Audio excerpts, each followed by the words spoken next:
So we're now going to take a look at a second layout file that we use in this example that's inflated dynamically each time the user saves a new tagged query that doesn't already exist in our set of key value pairs. Now, we're going to go ahead and take a look at this new tagview.xml file in a moment, but first I want to show you how I created that. Basically, all I did was right-click on the layout folder and select New Android XML file, and remember, if this file does not, or this option rather, does not exist here, you can go to Other and locate it through there as well. So let me go ahead and bring that up. We named the file, and of course you can give it any name you want with a .xml extension. We specified that it was a layout, and because this represents a table row that's going to contain a couple of buttons rather than the default linear layout, we went into this drop-down menu here and we selected table row as the root for this new layout that we were creating. And once we did that, it went ahead and created the file for us and opened the file.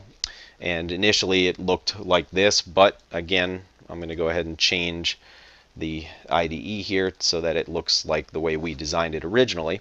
Now, you can see here we have a button with no text on it and an edit button, and let's go ahead and take a look at the XML for this layout.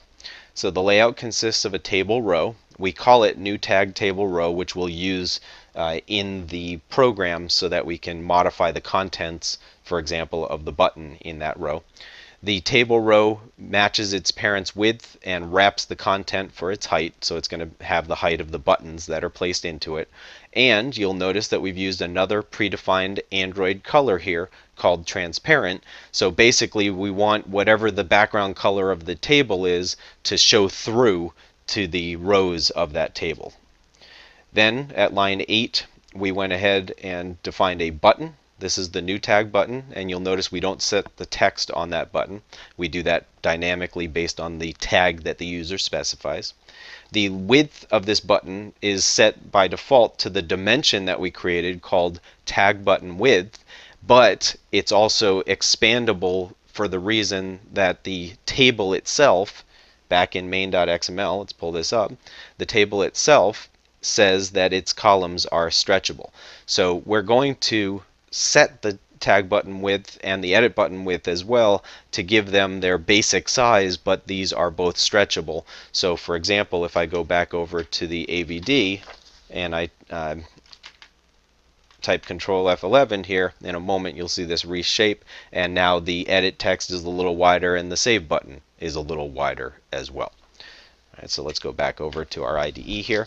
So again, we have the button for the new tag button. We have a separate button for the new edit button. The edit buttons are always going to contain the same text, so we do set the text on that button to the string resource called edit, and in both cases the height of these buttons is set to wrap content and the width is specified using a dimension attribute. So in one of the later videos in this lesson, we're going to show you how to dynamically load this table row layout and place it into the table layout that's inside of the scroll view in the main.xml file.